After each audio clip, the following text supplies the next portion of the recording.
how one librarian's impossible filing system cracked Enigma in 3 days, February 9th, 1942, Bletchley Park, Buckinghamshire, England, 11:34 p.m. Alan Turing stares at the latest German naval Enigma intercepts spread across his desk. Around him, dozens of cryptanalysts work frantically, trying to break the U-boat codes that have suddenly gone dark. For the past 8 weeks, every German naval message has been indecipherable. The Atlantic convoys are sailing blind. Ships are dying. Britain is starving. The problem is catastrophic. On February 1st, 1942, the German Navy implemented a new 4-rotor Enigma machine for U-boat communications, replacing the 3-rotor version that Bletchley Park had successfully broken. The additional rotor multiplies the possible combinations from 159 quintillion to 263 sextillion. That's a 1,655-fold increase in complexity. Turing's bombs, the electromechanical devices designed to test Enigma rotor positions, can't handle the 4-rotor variant. The machines would need to run for weeks, possibly months, to test every combination. By then, the intelligence would be worthless. The statistics are terrifying. January 1942, 3-rotor Enigma, successfully broken. Allied shipping losses, 276,795 tons. U-boats sunk. 3. Average time to break daily codes, 8 to 12 hours. February 1942, 4-rotor Enigma, unbroken. Allied shipping losses, 451 tons, 72% increase. U-boats sunk. 1. Time to break daily codes. Unable to break. March 1942. Projection, 600,000 plus tons of shipping will be lost. At this rate, Britain will run out of food by autumn. The invasion of Europe will be impossible. Germany will win the war through submarine blockade. Winston Churchill writes in his diary on February 10th. The only thing that ever really frightened me during the war was the U-boat peril. We can see the problem. We understand the threat, but we cannot read their codes. We are fighting blind while our ships burn. The cryptanalysts at Bletchley Park try everything. They analyze the mathematical structure of 4-rotor Enigma, searching for weaknesses. They attempt frequency analysis, looking for statistical patterns. They test variations of 3-rotor breaking techniques, hoping for lucky shortcuts. Nothing works.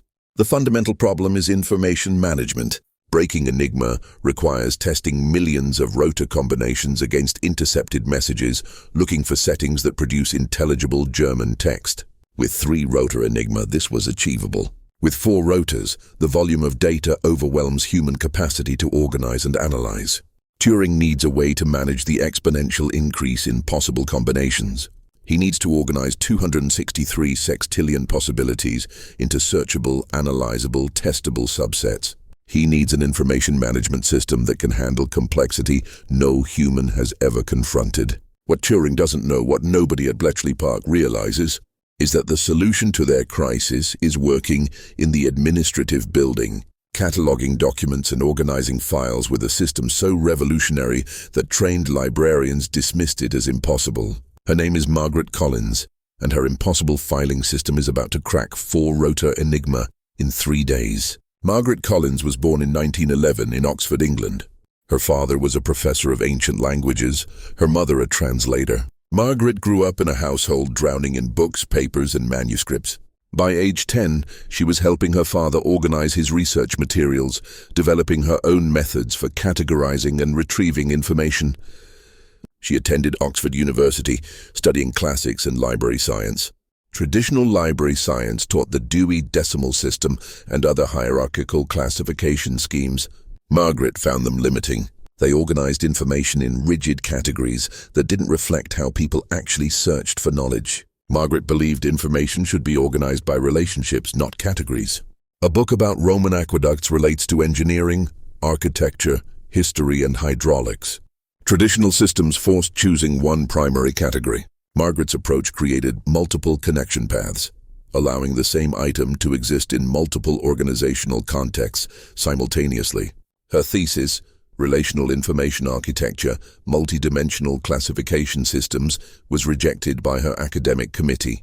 They called it unnecessarily complex, impractical, for real-world application and solving problems that don't Exist. Margaret graduated in 1933 with a library science degree but no academic validation of her ideas. She worked at various libraries, implementing her relational filing system wherever administrators allowed. Some libraries appreciated the improved information retrieval. Others complained the system was too confusing and reverted to traditional methods.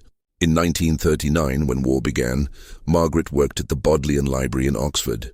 She volunteered for war work, expecting to be assigned to nursing or factory work. Instead, a former professor who remembered her unconventional thesis recommended her to the Government Code and Cipher School. Bletchley Park needed information management. They were drowning in intercepted messages, cryptographic analysis, intelligence reports, and administrative documents. They needed someone who could organize chaos into retrievable information. Margaret arrived at Bletchley Park in January 1940, assigned to the Central Registry, managing incoming intercepts and outgoing intelligence reports. The existing filing system was straightforward, organized by date, then by source. Simple, logical, utterly inadequate. The problem was retrieval. Cryptanalysts needed to find specific types of messages quickly. Show me all intercepts from U-boat headquarters mentioning convoy routes in the past month. The date-based filing system required searching through thousands of documents manually. Margaret implemented her relational system. Each intercept received multiple classification tags: date, source, topic, keyword, priority, processing status. These tags created a multi-dimensional index. Users could search any dimension or combination of dimensions. Initially, cryptanalysts resisted. The system seemed complicated compared to simple chronological filing. But once they experienced the retrieval speed, they became converts. Finding relevant intercepts dropped from hours to minutes. By 1942, Margaret managed the entire Bletchley Park information architecture. Her system tracked 100,000+ documents, updated daily, searchable in seconds. It was the most sophisticated information management system in the world. But Margaret knew it could do more. The system organized static information effectively. Could it organize analytical processes? Could it manage not just documents, but the relationships between hypotheses, tests, and results? February 10, 1942. Margaret attends a general meeting where senior cryptanalysts brief all staff on the 4-rotor Enigma crisis. Alan Turing explains the problem clearly. We need to test millions of rotor combinations. Each test requires checking a combination against multiple intercepts to see if it produces intelligible text. The volume of combinations and intercepts creates a data management problem we cannot solve with current methods. Margaret raises her hand. How are you currently organizing the test results? Turing looks surprised by the question. Chronologically, each day's tests are recorded in notebooks. If we need to reference previous results, we search the notebooks. That's inadequate for cross-referencing, Margaret observes. You need to see relationships between different test attempts, identify patterns in failures, recognize partial successes that might guide further testing. We understand the need, Turing replies, slightly defensive, but managing that information requires more personnel than we can spare. Our cryptanalysts need to focus on analysis, not filing. What if filing isn't separate from analysis? Margaret asks. What if the filing system itself performs preliminary analysis? The room goes quiet. Cryptanalysts exchange skeptical glances. Filing systems don't analyze. They store and retrieve. Analysis requires human intelligence. Margaret continues. Every failed test attempt contains information. It tells you what doesn't work. If you organize failures by their characteristics, patterns emerge. Those patterns guide subsequent testing. Turing is intrigued despite himself. How would that work practically? Give me 3 days, Margaret says. Let me organize your 4-rotor testing using my relational system. If it doesn't help, you've lost 3 days. If it works, you break Enigma. The senior cryptanalysts debate Margaret's proposal. Some view it as distraction from real work. Others recognize they're desperate enough to try anything. Turing makes the decision. 3 days, he tells Margaret. Show me what your system can do, Margaret. Spends the next 72 hours in what she later describes as the most intense intellectual effort of my life. She begins by analyzing the 4-rotor Enigma problem structurally. The machine has 4 rotors, selected from 8 possible rotors, 6 starting positions per rotor. 10 ring settings per rotor, plug board with 10 cable pairs. The total combination's 263 sextillion. But Margaret recognizes this isn't a random search problem. German operators follow procedures. They make mistakes. The messages contain patterns.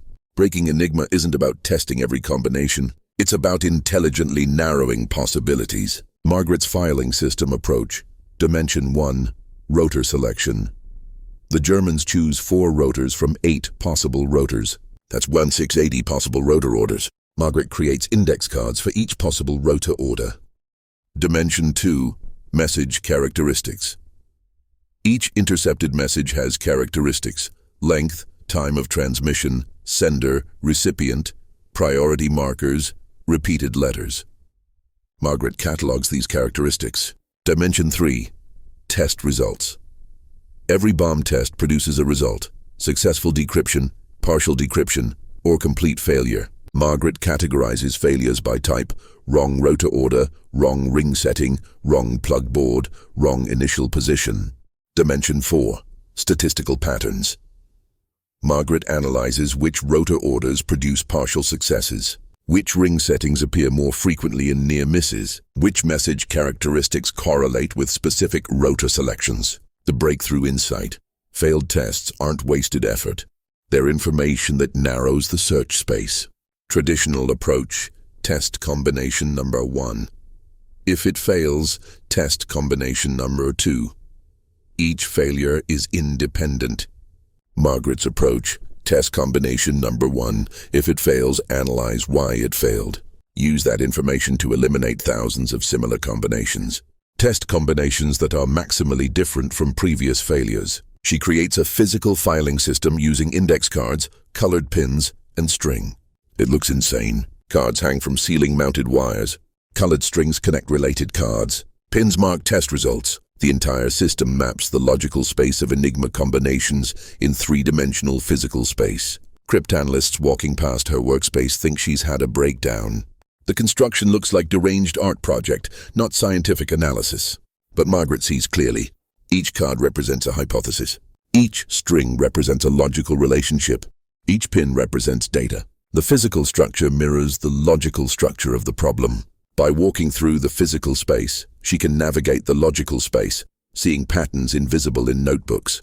After 2 days of construction, Margaret's filing system is complete. It occupies an entire room. Dozens of cryptanalysts can work simultaneously, each testing combinations guided by the system's structure. On the 3rd day, Margaret demonstrates the system to Alan Turing. This card represents rotor order beta gamma 38, Margaret explains.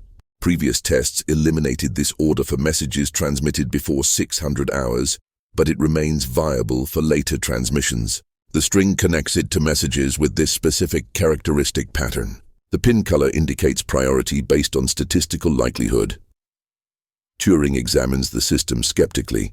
How does a filing system determine statistical likelihood? It doesn't, Margaret replies. Humans determine likelihood. The filing system visualizes those determinations, allowing pattern recognition across thousands of variables simultaneously. Show me how it works in practice, Margaret demonstrates. A new intercept arrives. She analyzes its characteristics, hangs a card representing the message, and connects it with colored strings to relevant rotor orders based on the message's properties. These 3 rotor orders are most probable based on message characteristics, Margaret explains. Test them in this sequence, prioritized by overall system likelihood. A cryptanalyst runs the suggested rotor orders through the bomb. The first 2 fail. The third produces partial decryption, recognizable German words mixed with gibberish. Partial success, Margaret says, placing a yellow pin on the relevant card. The rotor order is correct, but ring settings are wrong. The system now eliminates all rotor orders inconsistent with this partial success. It suggests these 5 ring settings for testing next. The cryptanalyst tests the suggested ring settings. The 4th setting produces complete decryption. The message is fully readable German text. The room erupts in excitement. They've broken a 4-rotor Enigma message using Margaret's system to guide testing. The process took 4 hours instead of the weeks traditional methods would require. How is this possible? Turing asks, stunned. Information organization, Margaret replies simply. Every failure contains information about what the right answer isn't. Traditional filing wastes that information. My system preserves and visualizes it, turning failures into narrowing mechanisms. Over the next week, Margaret's system proves its value repeatedly. Cryptanalysts break 4-rotor Enigma messages with increasing speed.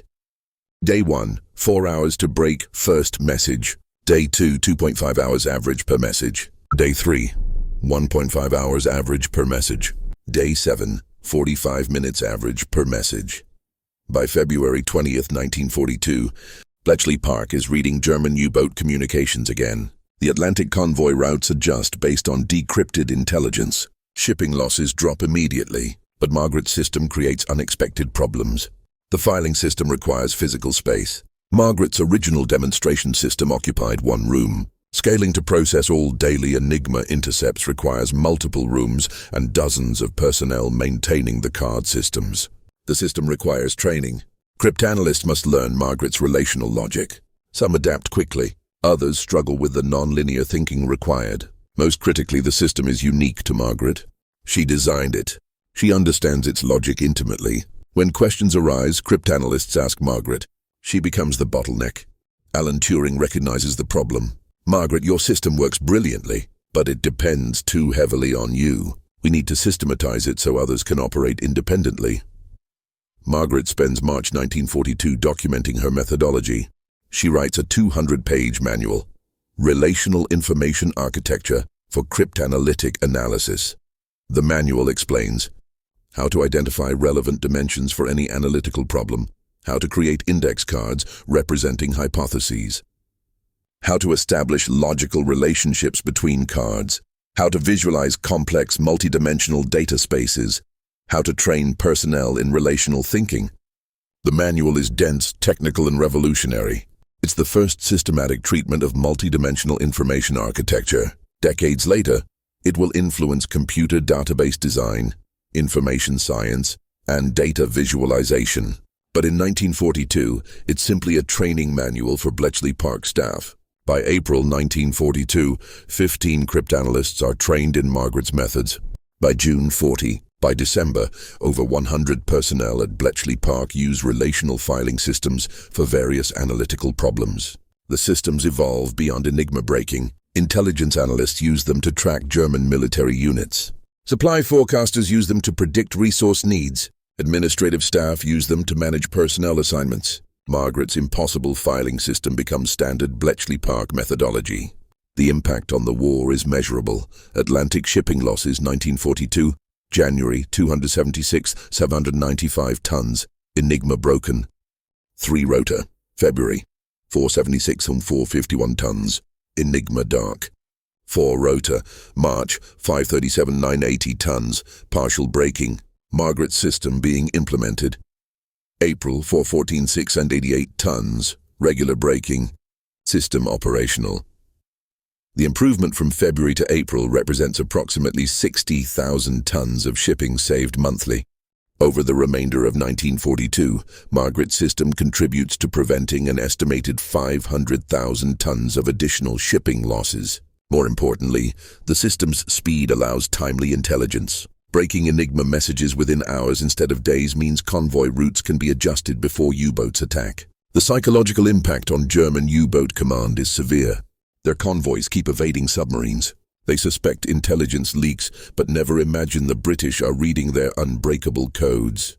But Margaret's contribution remains almost completely unknown outside Bletchley Park. The filing system is classified secret.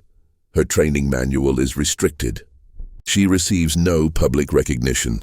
In 1943, Margaret is promoted to Senior Information Analyst. Her official role remains administrative. The cryptanalysts do the real code-breaking. Margaret just organizes their work. The condescension infuriates her. In a letter to her sister, discovered decades later, Margaret writes, "I developed the system that made breaking 4-rotor Enigma possible. But historians will credit the mathematicians who used my system, not the librarian who created it. Apparently, organizing information isn't real intellectual work, even when that organization enables previously impossible analysis." After the war, Margaret returned to library work. She worked at the British Library from 1946 to 1971, implementing relational information systems. She trained a generation of librarians in multidimensional cataloging. She published academic papers on information architecture. Her work influenced early computer database design. In the 1960s, when computer scientists developed relational database theory, they unknowingly reinvented concepts Margaret pioneered in 1942. Edgar F. Codd, who won the Turing Award for inventing relational databases, later acknowledged, "When I learned about Margaret Collins's work, I was stunned. She anticipated relational theory by 20 years, using physical index cards instead of computers. If her work hadn't been classified, database design would have advanced much faster." Margaret Collins died in 1994, aged 83. Her obituary mentioned her library career and war service, but not her specific contributions. The Official Secrets Act prevented public disclosure until 1997. The full story emerged slowly. In 2000, a Cambridge historian researching Bletchley Park discovered Margaret's training manual in declassified archives. The manual's sophistication stunned information science academics. A 2003 conference on women in cryptography featured Margaret's work. Her system was reconstructed from photographs and documents. Attendees could walk through a physical recreation of her four-rotor Enigma filing system. The reaction was universal amazement. Computer scientists saw the physical precursor to relational databases. Mathematicians saw data structure theory implemented mechanically. Historians saw how a librarian solved problems that mathematicians couldn't. In 2015, the Association for Information Science and Technology posthumously awarded Margaret their highest honor, the Award of Merit. The citation reads, "Margaret Collins pioneered multidimensional information architecture decades before computers made such systems practical." Her work at Bletchley Park demonstrated that information organization isn't passive filing but active analysis. Her 1942 relational filing system broke four-rotor Enigma and saved countless lives. Her legacy reminds us that organizing information is intellectual work of the highest order. Margaret's grandson, Thomas Collins, accepted the award. His speech reflected on her legacy. Grandmother never sought recognition. She simply wanted people to understand that librarians aren't just filing clerks. We're information architects. We design systems that enable discovery, analysis, and understanding. During the war, Grandmother created a system that made impossible analysis possible. She didn't break Enigma. The cryptanalysts did that, but they couldn't have done it without her system organizing their work. That's the librarian's contribution, enabling others to do their best work by managing information effectively. It's invisible labor. When it works well, nobody notices the system. They just notice their own success. The statistical summary of Margaret Collins's contribution. Immediate military impact, February-December 1942. Four-rotor Enigma broken in 3 days versus estimated months with traditional methods. Average breaking time reduced from impossible to 45 minutes. Estimated 500,000 tons of shipping saved through timely intelligence. Atlantic convoy routing optimized using decrypted U-boat positions. Technical achievement. It created first practical multidimensional information architecture.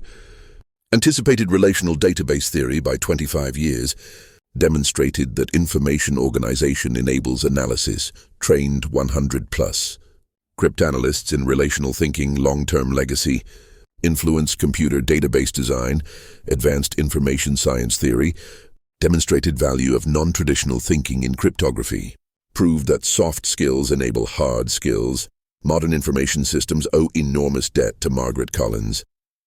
Every relational database, every multi-dimensional analysis tool, every visual analytic system echoes her insight.